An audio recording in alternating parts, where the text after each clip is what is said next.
여러분 요즘 날씨가 매우 덥죠?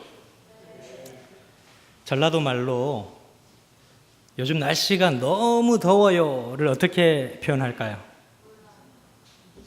그래서 제가 물어본 겁니다. 전라도 말로 이렇게 얘기합니다. 아따 익어버리겠구만. 그러면 우리는 어떻게 경상도식으로 대응할까요? 아따 익어버리겠구만. 이렇게 하면 경상도 말로 마 칠성교회로 오이소. 진짜 시원합니다. 자, 옆에 분들과 그렇게 인사해 보도록 하겠습니다. 전라도 말로 아따 익어버리겠구만. 마 칠성교회로 오이소. 시원합니다.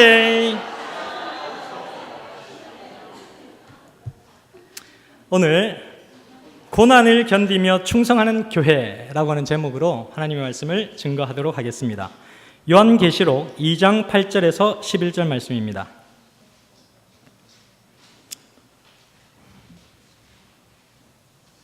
서머나 교회의 사자에게 편지하라. 처음이며 마지막이요 죽었다가 살아나신 이가 이르시되 내가 내 환난과 궁핍을 알거니와 실상은 내가 부요한 자니라. 자칭 유대인이라 하는 자들의 비방도 알거니와 실상은 유대인이 아니요 사탄의 회당이라. 너는 장차 받을 고난을 두려워하지 말라. 볼지어다 마귀가 장차 너희 가운데서 몇 사람을 옥에 던져 시험을 받게 하리니 너희가 10일 동안 환난을 받으리라. 내가 죽도록 충성하라. 그리하면 내가 생명의 관을 내게 주리라. 귀 있는 자는 성령이 교회에게 하시는 말씀을 들을지어다. 이기는 자는 둘째 사망의 해를 받지 아니하리라. 아멘. 이 반모섬에서 에베소까지 거리는 100km 정도의 거리가 있습니다. 그래서 대구에서 부산 정도의 거리가 이 반모섬에서 에베소까지의 거리였고, 이 서머나는 에베소에서 북서쪽으로 55km 지점에 위치해 있습니다. 그래서 이 7교회 중에 가장 경관이 아름다웠던 교회가 이 서머나 교회입니다. 향료를 만들고 그 향료를 수출했기 때문에 이 서머나라고 하는 교회는 아시아의 자존심이라고 불릴 정도로 매우 그 도시는 아름다움을 자랑하는 그러한 도시였습니다. 게다가 이 서머나라고 하는 지역은 과학이나 의술이나 학문이 굉장히 발달한 그러한 도시였습니다. 그래서 이러한 도시에서 이 도시는 굉장히 화려하고 발전하고 문명이 발달해 있는 그러한 도시였지만 그 시기에 그 장소에 그 지역에 하나님을 섬기고 있는 교회, 서머나 교회의 성도들은 매우 힘들고 어렵고 고난과 핍박이 많았던 그러한 시대를 살아간 사람들이 이 서머나 교회의 성도들이었습니다. 그래서 역사적으로는 AD 100년에서 300년 사이의 교회를 상징적으로 보여주는 교회가 이 서머나 교회다라고 할 수 있습니다. 이 서머나 교회의 역사를 살펴보면 첫째는 사도 바울의 3차 전도 여행 때 세워진 교회가 이 서머나 교회입니다. 두 번째, 사도 요한이 이 에베소에 왔을 때 함께 도왔던 교회가 이 서머나 교회입니다. 그리고 바로 이 사도 요한의 제자인 이 폴리갑이 65년에서 155년까지 이 교회의 감독으로서 봉사를 했던 교회가 서머나 교회입니다.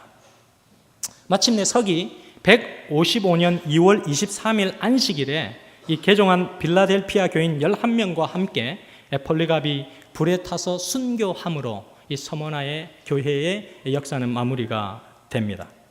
사도행전 5장 41절의 말씀을 보면 사도들은 그 이름을 위하여 능욕받는 일에 합당한 자로 여기심을 기뻐하면서 공회 앞을 떠나가니라. 그렇게 기록을 하고 있습니다.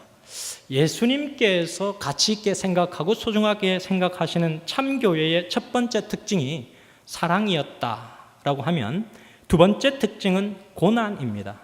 고난을 갖고 있는 교회, 고난을 견디는 교회, 고난을 주님과 함께 지나갈 수 있는 교회, 예수님께서 소중하게 생각하시는 교회의 모습입니다.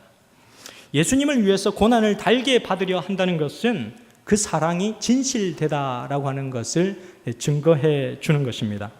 서머나 교인들은 예수님을 위해서 자기의 삶이 고난당하는 것을 기뻐하는 사람들의 무리였습니다. 그래서 아무리 그 시대의 로마 교회와 로마라고 하는 나라가 핍박을 강하게 해도 그 강한 핍박이 예수 그리스도를 향한 그 기쁨과 사랑을 초월하지 못했던 모습을 우리는 보게 되는 것입니다. 요한계시록 2장 9절의 모습을 보면 내가 내 환난과 궁핍을 알거니와 그렇게 하나님께서 말씀하셨습니다. 자, 그러면 여기서 예수 그리스도께서 가치 있게 생각하시는 교회의 두 번째 모델로 이 서머나 교회를 언급하신 이유가 무엇일까? 그것을 세 가지로 살펴보겠습니다. 첫째, 이 서머나 교회는 우상 숭배를 철저하게 거부했던 교회입니다. 이 서머나라고 하는 도시는 앞서 말씀드린 대로 값비싼 향유를 수출하였기 때문에 그 도시가 굉장히 부유하고 번창한 도시였습니다. 그래서 사람들의 어떤 삶이 매우 넉넉하고 매우 부유한 그러한 지역이 이 서머나라고 하는 지역이었습니다. 그런데 반대로 그곳에서 복음을 붙잡고 있는 성도들은 가난한 시민들이었어요. 가진 것이 없는 사람들이었습니다. 사회적으로도 낮은 계층에 속했고 문벌이 좋지 못한 그런 사람들이 이 서머나 교회의 성도들이었습니다. 그래서 그들은 자칫 잘못하면 힘이나 또 권력이나 이런 것들에 쉽게 굴복할 수 있는 환경에 처해진 사람들이었지만 그들은 하나님을 절대적으로 신뢰하는 사람들이었기 때문에 그들은 사람의 힘이나 권력에 굴복하지 않고 황제의 제사나 황제 숭배에 참여하지 않았던 그러한 인물들이 서머나 교회의 성도들이었습니다. 에베소에 아데미 신전이 있었다면 이 서머나에는 로마를 인격화한 여신 데아 로마라고 하는 여신이 있었습니다. 그래서 그러한 여신을 숭배하는 사상들이 이 지역에 있었고 또 로마 황제 카사르를 숭상하는 그러한 내용들이 있었습니다. 그래서 이 서머나 교회는 서머나 지역은 그래서 로마 황제를 잘 숭상하고 그 여신을 로마 여신을 잘 숭배하는 지역으로 알려져 있고 명성을 떨친 그러한 지역이 서머나 지역이었습니다. 그런데 그곳에 있는 성도들은 반대로 전혀 그러한 우상 숭배와 황제 숭배에 참여하지 않았던 그러한 숭배를 거절하였던 사람들이 바로 서머나 교회의 성도들이었음을 저희들은 보게 되는 것입니다. 그래서 모든 사람들이 가이사, 성경에서는 가이사라고 기록되어 있죠. 가사르, 로마 황제를 주인으로 하나님으로 경배하는 그런 황제 숭배 사상을 이들은 거부하였다는 것입니다. 그리고 그러한 예배에도 그들은 참여하지 않았던 이 서머나 교회의 모습을 바라보게 됩니다. 그런데 그러한 모습들이 그 당시에 그 주위의 백성들에게 있어서는 완전히 그렇게 로마 황제를 섬기지 않고 우상 숭배를 하지 않는 사람들의 모습이 매국노로 보여지는 거예요. 나라를 사랑하지 않고 이 나라의 우두머리인 황제를 우리를 그래도 속국이지만 우리를 잘 지켜주는 이 로마 황제에 절하지 않는 것은 완전 매국노다 이렇게 생각하는 것들이 팽배해졌던 그런 시대였습니다. 그러나 그들은 그러한 사실에 굴복하기를 주저하지 않았던 그러한 인물들이었음을 보게 됩니다. 이 당시에 어떻게 이 서머나 교회의 성도들이 핍박을 받았는가? 첫 번째, 네로 황제 때는 64년 로마시 14개의 도시 중에 10개를 불태워서 그리스도인들에게 책임을 돌리고 모든 그리스도인들을 짐승의 밥이 되게 하는 일들을 네로 황제가 하게 되었습니다. 두 번째, 이 도미시안 황제는 81년에서 91년 사이에 통치를 하게 되었는데 요한을 가마솥에 넣어서 그렇게 무자비하게 죽인 인물입니다. 그 다음 세 번째, 트라이안은 98년도에서 117년까지 로마를 통치하게 되었는데요. 국법을 적용하여서 교회를 불법 단체로 그렇게 지정을 하면서 맹수의 밥이 되게 하기도 하고 많은 사람들을 괴롭게 하는 그러한 역할을 하였습니다. 네 번째, 이 안토니우스 피우스라고 하는 사람은 바로 이 폴리캅, 서머나 교회의 감독이었던 서머나 교회를 영적으로 이끌었던 이 폴리캅을 불에 태워 죽인 황제가 이 안토니우스 피우스라고 하는 황제였습니다. 그 다음 아우레이우스라고 하는 사람은 161년에서 180년 사이에 로마 황제를 지냈는데요. 166년을 전후해서 지진과 홍수와 기근과 전염병이 전 세계적으로 나돌기 시작하자 이런 모든 원인은 기독교인들 때문이다. 니네 같은 서머나 교인들 때문에 이런 안 좋은 일들이 우리에게 발생했다라고 뒤집어 씌우면서 굉장한 핍박을 가했던 인물이 아우레이우스라고 하는 황제였고요. 그다음 여섯 번째 막시미누스라고 하는 황제는 3년간 그의 제위 동안 재판도 없이 무더기로 그리스도인 다 구덩이에 파서 매장시켜버린 그러한 무자비한 인물이 막시미누스라고 하는 황제였습니다. 그리고 일곱 번째는 바렐리안이라고 하는 그러한 황제는 257년에 모든 그리스도인들에게 로마 국교로 개종하라고 하는 그런 포교령을 내리고 박해를 했던 인물입니다. 그리고 마지막에 디오클레시안이라고 하는 황제는 284년부터 305년까지 이 군인 출신으로서 굉장한 힘을 자랑하는 그러한 황제였습니다. 그래서 로마가 가졌던 이전의 영광을 내 시대에 완전히 다시 회복해 보겠다라고 하는 그런 야심을 가졌던 인물이 디오클레시안이라고 하는 황제입니다. 한 19년 동안은 핍박이 없었지만 그 사위 갈릴레우스의 의견을 수용하게 되면서 303년부터 313년까지 10년가량 굉장한 핍박을 가한, 역사 이래로 볼 수 없었던 굉장한 핍박을 가한, 그래서 10일 동안의 대환란이라고 일컬어지는 그런 역사가 이때 일어나게 됩니다. 교회 사상 유례 찾아볼 수 없는 최고의 핍박을 받았던 시대가 이 시대였습니다. 그래서 이러한 시대들을 통하여 서머나 교회 성도들이 핍박을 받았지만 그들은 결코 그러한 핍박에 굴하지 않는 믿음의 모습을 보여줍니다. 여기 보시면 요한계시록 2장 10절에 보시면 10일 동안 환난을 받으리라 라고 되어 있는 이런 부분이 있죠. 근데 이 10일이 10년에 해당되는 303년에서 313년까지의 기간을 지칭하거든요. 그것은 민수기 14장 34절과 에스겔 4장 6절을 통하여 예언상의 하루, 다니엘과 요한계시록에 펼쳐진 예언상에 펼쳐진 하루의 개념은 1년으로, 실제적으로 현실적으로는 1년으로 계산한다고 하는 연일 원칙에 의해서 이것이 이렇게 적용되어서 해석되어지는 것입니다. 그래서 이 기간은 AD 303년에서 313년간 10년간 로마가 교회를 핍박한 디오클레시안 황제에서 콘스탄티누스 황제까지의 기간을 가리키는 것입니다.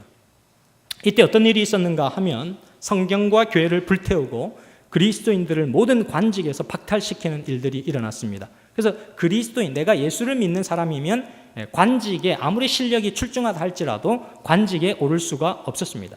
두 번째는 감독과 장로가 집사들의 직분을 교회에서 가졌으면 이 사람들은 무조건 이유 없이 감옥에 투옥되었고 강제로 로마의 신에게 제사를 지내라고 하는 명령이 주어졌습니다. 그리고 감옥의 문을 열고 로마 신께 제사하기를 거절할 경우에는 그런 사람들은 모두 처형, 사형에 처하는 그러한 일들을 자행하게 되었습니다. 그리고 마지막으로 로마에 거주하는 모든 시민들을 로마의 신들에게 제사하도록 하는, 강제 제사를 하게 하는 그러한 일들을 펼치게 됐습니다. 그런데 희한하게도 놀라운 것은 이렇게 무자비한 핍박을 하면서 사람들을 죽여가는데도 불구하고 핍박으로 그리스도인의 피가 땅에 떨어지면 떨어질수록 더 많은 그리스도인들이 생겨나는 것입니다. 진실된 그리스도인을 통하여 포기하지 않는 믿음, 더욱더 발전하는, 더 많이 그리스도를 바라보는 사람들이 일어나는 모습이 생기자, 탄압으로 되지 않는 것이구나, 무력으로 사람들을 그렇게 할 수 없는 것이구나 깨닫고서는 콘스탄티누스 황제가 자기 자신이 기독교로 개종하는 일들을 통하여서 회유책을 하는 것이죠. 그래서 교회 안에 다른 이방 문화가 섞이도록 하는 것을 통하여 이제 기독교를 핍박하는 제2의 핍박이 이루어지게 되는 것이죠. 이 기간을 견뎌온 교회가 바로 오늘 저희들이 보게 되는 서머나 교회의 모습입니다. 제가 이런 글을 E.M. 바운즈의 책 강력한 기도의 손을 높이 들어라 라고 하는 책에서 보게 되었는데, 혹시 여러분들 가운데서도 고난이나 환난의 길을 걷고 계신다고 생각하시면 이 길을 주목해 보시기 바랍니다. 고난은 언제나 우리에게 닥치지만 겸손한 믿음으로 바라보기만 한다면 그 모든 고난에 사랑이 깃들어 있지. 그러니 오히려 이것은 내게 행복이라네. 고난은 그 약속을 달콤하게 만들지. 고난은 기도의 새 생명을 불어넣지 나를 구세주의 발 앞으로 인도하여 그 자리에 꿇어 엎드려 꼼짝 못하게 한다네. 이것이 오히려 우리에게 축복이 되는 말씀임을 우리가 이 글을 통해서도 알 수 있게 되는 것입니다. 자, 그러면 예수님께서 가치 있게 생각하시는 교회의 두 번째 모델로 이 서머나 교회를 선택하신 이유가 무엇인가? 두 번째 이유는 무엇인가?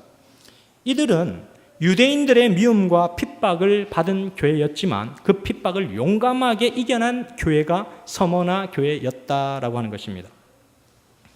빌라도에게 예수님을 십자가에 처형하라고 요구할 정도로 지독했던 이 유대인들의 박해는 바울의 선교지마다 그를 졸졸 따라다녔습니다. 비시디아 안디옥에서는 사람들이 바울의 설교를 듣고자 모였을 때 바울을 미워하여 성 밖에까지 쫓아가서 쫓아낸 사람들이 바로 유대인들이었습니다. 이고니온과 루스드라까지 바울을 쫓아가서 사람들을 선동해서 그를 돌로 쳐 죽이려 했던 사람들도 바로 유대인들이었습니다. 그리고 데살로니가에서는 유대인들이 시민들을 선동하여 폭동을 일으켰고 그래서 그리스도인이라는 것 때문에 모든 재앙과 불편함과 우리에게는 모든 안 좋은 일들이 이 사람들 때문에 다 이르러 왔다라고 하는 오해를 받게끔 한 것도 유대인들이었습니다.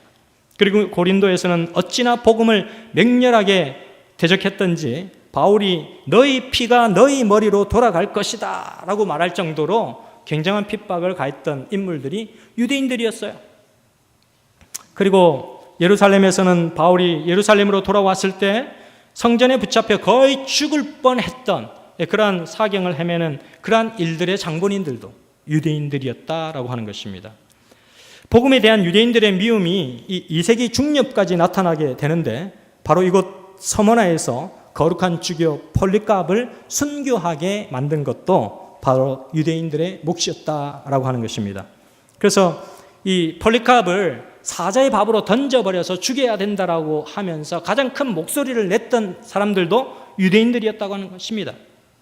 그리고 폴리갑을 산채로 불태우라는 지시가 떨어지자마자 가장 먼저 달려가서 산에서 나무를 캐다가 장작더미를 가져다가 그 밑에 발 아래 제일 먼저 날랐던 인물들도 유대인들이었다라고 하는 것입니다. 이러한 핍박을 받으면서도 이 서머나 교인들은 하나님 안에 있기를 기뻐했던 그러한 교회의 모습이 바로 서머나 교회의 성도들의 모습이었고 믿음이었습니다. 이 장면은 폴리캅 감독의 순교 장면입니다. 그림으로 성화로 기록되어진 그러한 그림인데요. 경기장에 끌려 나온 이 백발의 노인을 향해서 그렇게 얘기를 했어요. 만약 당신이 지금이라도 그리스도를 저주하고 가이사에게 충성을 다할 것 같으면 당신을 놓아주겠소. 그렇게 얘기를 했습니다. 그때 이 폴리캅 감독은 그렇게 대답을 합니다. 저는 86년 동안 예수 그리스도를 섬겨왔고 그분은 나에게 한 번도 86년 동안 한 번도 나를 섭섭하게 한 일이 없었는데 내가 이제 와서 어떻게 그분을 부인할 수 있겠습니까? 그렇게 대답을 하고 그는 순교의 장으로 들어갔습니다. 그가 화영장에서 드린 마지막 주님께 드리는 기도는 이런 것이었습니다. 하나님, 사랑하는 아들 예수 그리스도의 아버지여, 전 예수님을 통해 아버지를 알게 되었습니다. 오늘 이 시간에 저를 그리스도의 잔에 동참하기에 합당한 자로 여겨주셔서 순교자들의 대열에 주시니 감사합니다. 그렇게 그가 기도하고서는 이제 불이 막 타오르는데 기도가 끝나자마자 장작에 불이 붙여졌습니다. 그의 온몸이 불로 활활 타오르는데 갑자기 어디에선가 바람이 확 불어오는 거예요. 몸에 불이 타오른다고 여러분 생각해 보세요. 얼마나 끔찍합니까?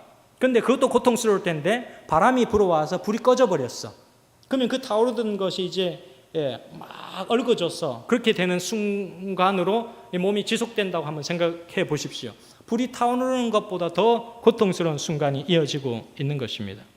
그렇게 생명이 유지되고 있는 그때에 그 장면을 보다가 옆에 서 있던 병사가 너무너무 끔찍하고 불쌍하고 안 돼서 자기가 가지고 있던 칼로 푹 찔러서 이제 그의 폴리캅의 운명을 결정짓는 것이 바로 이 사진의 그림의 모습인 것입니다.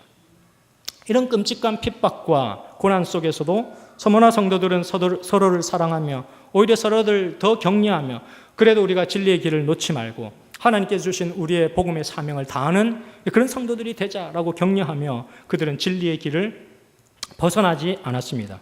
그래서 하나님께서는 이런 교회를 주목하지 않을 수 없었던 것입니다.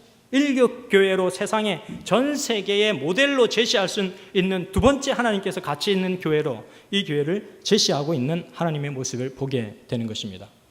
세 번째, 이 교회의 특징은 감옥에 갇히는 시련을 받았다는 것입니다. 그러니까 시련이 너무 많았어요. 우상숭배, 로마 황제, 또 유대인들의 핍박, 또 감옥에 갇혀서 받는 숱한 고문과 시련. 요한계시록 2장 10절에 보시면 이렇게 기록이 되어 있습니다. 너는 장차 받을 고난을 두려워하지 말라. 볼지어다 마귀가 장차 너희 가운데서 몇 사람을 옥에 던져 시험을 받게 하리니. 그렇게 기록을 합니다. 그러니까 이 서머나 교회뿐만 아니라 초대교회 성도들은 수없이 감옥을 들락날락 합니다. 그런데 오히려 이들이 감옥에 들어갈수록 오히려 그 감옥은 더 밝아지고 그들의 믿음과 찬송을 통하여서 그 감옥 자체가 변화되고 그 감옥을 지키던 간수들이 예수 그리스도를 영접하는 사건들이 일어나게 되는 것입니다. 그들의 기도와 찬송으로 그 감옥이 거룩해지는 경험들이 일어나게 되는 것입니다. 서머나 교회 성도들도 수없이 갇혔습니다. 그러나 그들의 믿음은 그 감옥 속에 갇혀질 수가 없었던 모습을 우리는 역사에서 확인해 볼 수 있습니다. 사도 바울도 감옥에 갇혔는데 오히려 그의 믿음은 더 신실해졌고 더 간절해졌고 감옥 속에서 오히려 옥중서신 4개를 써서 각 교회들로 성도들에게 보내는 믿음의 책들을 기록했다는 사실들을 우리는 보게 됩니다. 구세군의 창시자 윌리엄 부스의 딸 케이트 부스라고 하는 사람들, 이 가족은 가족 자체가 복음으로 뜨거워졌던 그런 인물들이었고 아내도 훌륭했고 남편도 훌륭했고 딸도 훌륭했습니다. 딸도 감옥에서 수없이 많은 세월들을 살아갔지만 그 딸이 지은 찬양의 가사 가운데 이런 글이 있습니다. 내 영혼의 사랑이신 주님, 주와 함께 나 이곳에 있네. 주께서 나와 함께 계시니 감옥도 천국으로 변하도다 라고 하는 그런 믿음의 고백을 했습니다. 일제시대 때 우리 제7안식일 예수 재림교회가 받은 탄압도 이루 말할 수 없어요. 일본으로부터 받았던 큰 종교적인 탄압, 제7안식일 예수 재림교회가 받았던 탄압도 이루 말할 수 없습니다. 교회 해산 명령서를 받게 되면서 지도자들이 체포되고 고문 끝에 순교하는 일들이 발생되고 전국에 뿔뿔이 성도들이 흩어져서 각자 있는 곳에서 그 어떤 누구도 자신의 신앙을 이끌어 줄 수 있거나 인도해 줄 수 있는 그런 환경이 되지 않는 그런 상황이 벌어지게 된 것입니다. 그때 사람들은 군데군데 모여서 예배를 스스로 드리고 누가 예배 드리러 오세요, 누가 설교합시다, 찬양합시다, 기도합시다 하는 그런 리더 없이, 전혀 그런 것 없이 그들이 스스로 하나님을 향한 믿음을 간직해야만 했던 시대가 바로 그 시대였습니다. 그때 가장 큰 믿음의 공동체를 형성하고 있었던 것이 가평정목리의 믿음을 형성하고 있었던 그런 무리들인데요. 이 가평정목리에서도 목회자는 없이 평신도 지도자들이 이 성도들의 신앙을 지도하고 있었는데 반내현, 신태복 이런 인물들이 믿음을 지도하고 있었습니다. 그런데 그때 당시에 그 사람들의 나이가 그렇게 많지 않아요. 35살 혹은 43살 한 요 정도 나이였습니다. 그런 나이에 전국에 흩어져 있는 우리 재림신앙을 하고 있는 성도들의 믿음을 생각하면서 한 사람이라도 머리에 희미하게라도 그 이름이 생각나면 무조건 찾아가서 우리가 이 위기 때에 우리의 믿음을, 신앙을 저버려서는 안 됩니다 라고 하는 믿음의 굳건한 위로를 던져주는 그런 역할을 하게 되었다는 것입니다. 시편 50편 15절을 보게 되면 환난 날에 나를 부르라, 내가 너를 건지리니 내가 나를 영화롭게 하리라, 이렇게 기록되어 있어요. 저 이 말씀을 보면서 참 신기하다 이런 생각이 들었어요. 왜? 하나님께서 우리를 건져주시는데 왜 그것이 너희가 나를 영화롭게 하는 것이 되느냐는 거죠. 그러니까 환난 날에 하나님께서 여러분들 다 건져주셔요. 건져주시지만 그 환난의 날에 여러분들이 하나님을 찾기만 하면 그 하나님을 찾는 내용 자체가 하나님을 영화롭게 하는 일이다 라고 성경은 기록해 주고 있는 것입니다. 고난의 시기에 하나님께로 돌아가는 법을 아는 사람은 참으로 현명한 사람들입니다. 정말로 고난과 시련이 심하게 내 인생을 짓누를 때라도 하나님께로 돌아가는 법을 아는 사람들은 현명한 사람들이요 지혜의 사람들인 것입니다. 이 정동심 목사님은 중선 대회장을 하셨는데 지난번에 얘기를 하다 보니까 우리 최영빈 집사님께서 정동심 목사님께 침례를 받으셨다는 얘기를 들었습니다. 이분은 이러한 일제강점기에 굉장한 고난과 핍박과 어려움을 받았지만 그러한 시기에서도 계속해서 숨어 들어가서 비밀리에 집회를 하고 성도들의 믿음을 돈독하게 해주셨던 인물인데요. 충남 청양, 저희 집사람 고향이죠. 청양군 화강리에 어떤 사건이 벌어지게 됐는데 일제치하 말년입니다. 1940년대에 비밀리에 저녁 전도 집회를 벌여서 많은 사람들이 모인 곳에서 그리스도의 복음을 다니엘서와 요한계시록을 연결해서 그리스도의 복음을 증거하고 있는데 그때 일본 마초카 외상이 교황을 만난 사건을 언급하다가 일본 경찰, 그 당시에 사람들이 많이 모인 곳에서는 막 일본 경찰들이 막 숨어서 이렇게 듣거든요. 듣다가 이제 그것을 이렇게 발견하게 되면서 경찰에 붙잡혔던 그러한 인물이었습니다. 그래서 이 정동심 목사님을 포함한 8명의 지도자가 청량경찰서에 구속 수감되어서 서대문 형무소로 이송되었고요. 1943년 2월 4일경에 최태현, 오영석, 이성희, 박창욱, 김상칠, 김예준 이렇게 6명의 지도자가 종로경찰서에 구속이 되어서 정말로 이루 말할 수 없는 무자비한 폭력과 고문을 받았습니다. 그 고통스러운 고문 속에서 진리의 말씀만을 바라보며 하나님께서 우리의 생애에 역사해 주시도록 충성하라, 충성하라, 끝까지 충성하라 라는 메시지만을 되뇌이면서 그들은 그들의 진리의 말씀을 그런 핍박과 고문 속에서 포기하지 않았던 그들의 모습을 보게 되었고요. 최태현 목사님은 결국 그 고문을 이겨내지 못하고 1943년 6월 2일에 계속해서 고춧가루 고문을 막 주전자에다가 고춧가루를 막 부어가지고 고문을 시키고 이렇게 하니까 11번을 기절했다가 12번째에 쓰러졌는데 일어나지 않으니까 일본 사람들이 이제 병원으로 후송을 해버렸는데 병원으로 데려갔는데 깨어나지 않는 것입니다. 돌아가신 것입니다. 그게 1943년 6월 2일경의 얘기였습니다. 그리고는 1943년 12월 28일에 제7일 안식일 예수 재림교회가 일본의 강권에 의해서 교회가 완전히 해산되어지는 일들이 일어나게 된 것입니다. 그러면서 이런 교회가 해산되었다는 소식들을 듣고 전국에 있는 성도들이 눈물을 흘렸습니다. 어떻게 이제 우리는 신앙을 해야 될 것인가? 눈물을 흘리면서 그들은 땅을 치며 울었습니다. 성도들은 그렇지만 그 고난의 때에 좌절하지 않고 뜨거운 마음으로 주님을 사랑하고 교회 지도자들은 잡혀가고 교회는 강제 해산되었지만 뜨거운 마음으로 복음을 증거하기 위하여 산골을 찾아가며 그리스도의 복음을 증거하는 일들이 일어나게 된 것입니다.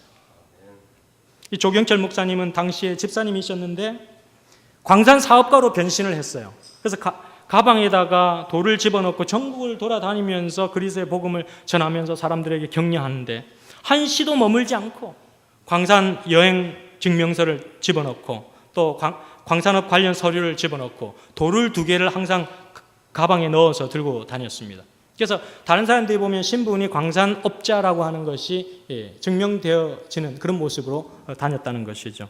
그래서 충청도, 경기도, 평안도 전국을 돌아다니면서 진리의 말씀으로 사람들의 마음속에 진리를 지키게 하는 그런 일들을 하게 되었고요. 또 교육열도 얼마나 탁월하셨는지 아들을 미국으로 유학을 보내서 한국인 최초로 앤드루스 목회학 박사학위를 취득하게 했던 그런 인물이 조경철 집사님이셨습니다. 나중에는 목회자가 되었죠.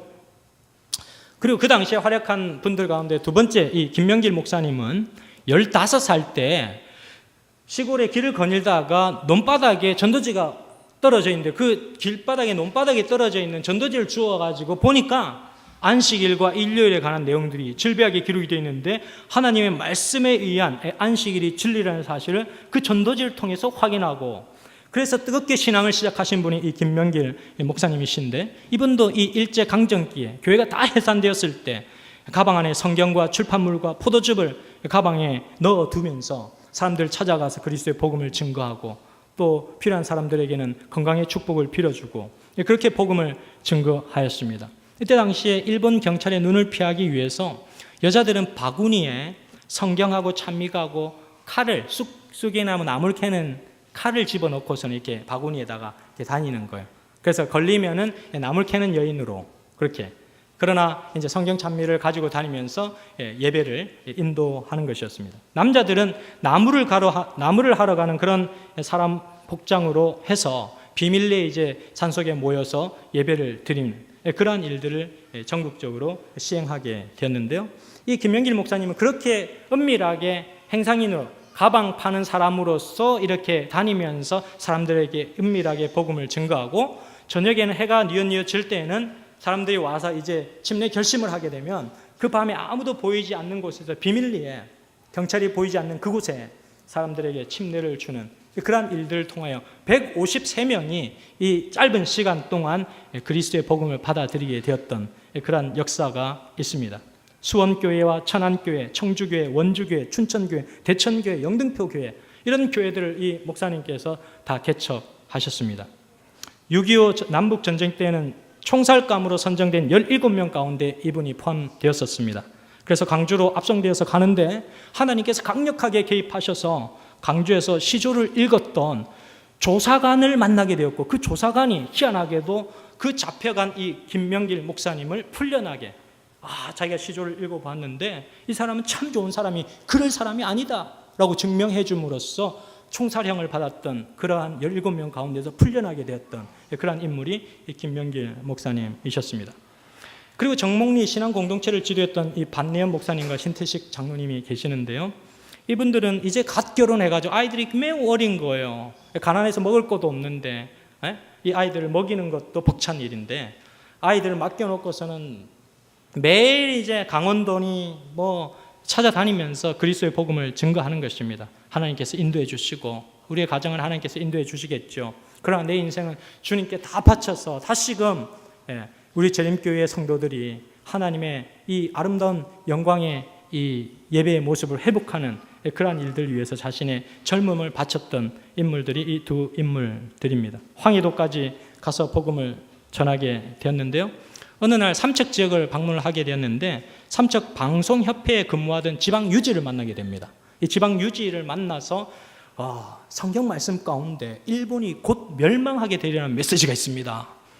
그러니까 이 삼척 방송협회의 유지였던 이 인물이 깜짝 놀랍니다. 어디서 그런 말씀이 있습니까? 그래서 저하고 며칠만 만나서 성경 공부를 합시다.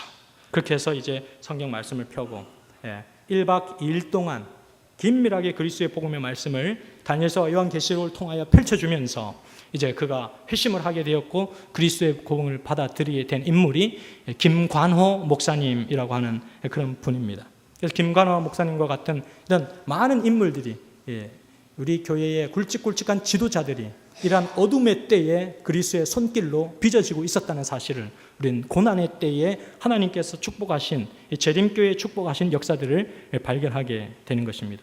이렇게 산골에, 이 정목리거든요. 산골에 이렇게 중앙에 이렇게 뭔가가 파여져 있습니다. 저기가 어딘지 아십니까? 여기가 예배 장소입니다. 예배 장소. 딱 이렇게 땅을 파가지고 땅 밑에다가 들어가서 예배드리니까 모르는 거예요. 숲이 이렇게 우거져 있고 사람들이. 그렇게 반내연 목사님의 인도로 목사가 된 사람들이 이렇게 많은 한국교회의 훌륭한 지도자들이 되어서 하나님의 종으로 빚어진 모습들이 고난의 때에 한국교회에서 이루어졌다라고 기록합니다. 그래서 사랑하는 성도 여러분, 안락함에 머물러 있지 마시고 우리를 고난의 현장으로 불러내신 하나님께 감사로 반응하게 되시기를 바라시고, 참된 그리스도인의 신앙의 표지는 고난이다라고 하는 사실을 기억하시면서 고난이 올수록 하나님 감사합니다. 나를 신뢰해 주시니 감사합니다. 나를 사랑해 주시니 감사합니다. 더 빛나는 보석으로 태어나겠습니다, 주님. 그렇게 반응하시는 여러분들이 되시길 바랍니다. 마태복음 5장 11절에서 12절의 말씀은 이렇게 기록합니다. 나로 말미암아 너희를 욕하고 박해하고 거짓으로 너희를 거슬려 모든 악한 말을 할 때는 너희에게 복이 있나니 기뻐하고 즐거워하라. 하늘에서 너희의 상이 큼이라. 너희 전에 있던 선지자들도 이같이 박해하였느니라. 그렇게 기록을 합니다. 디모데후서 3장 12절에는 무릇 그리스도 안에서 경건하게 살고자 하는 자는 핍박을 받으리라. 그렇게 기록을 하고 있습니다. 빌립보서 1장 29절 말씀 가운데서는 그리스도를 위하여 너희에게 은혜를 주신 것은 다만 그를 믿을 뿐 아니라 또한 그를 위하여 고난도 받게 하려 하심이라 이렇게 기록을 하고 있습니다.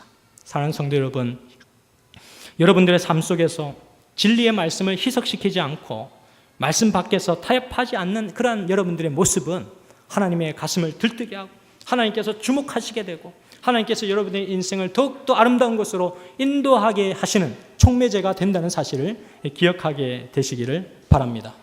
하나님께서 보석처럼 생각하시는 교회, 바로 그런 교회가 여러분이 속해 있는 이 칠성교회가 되기를 간절히 바라면서 말씀을 마치도록 하겠습니다.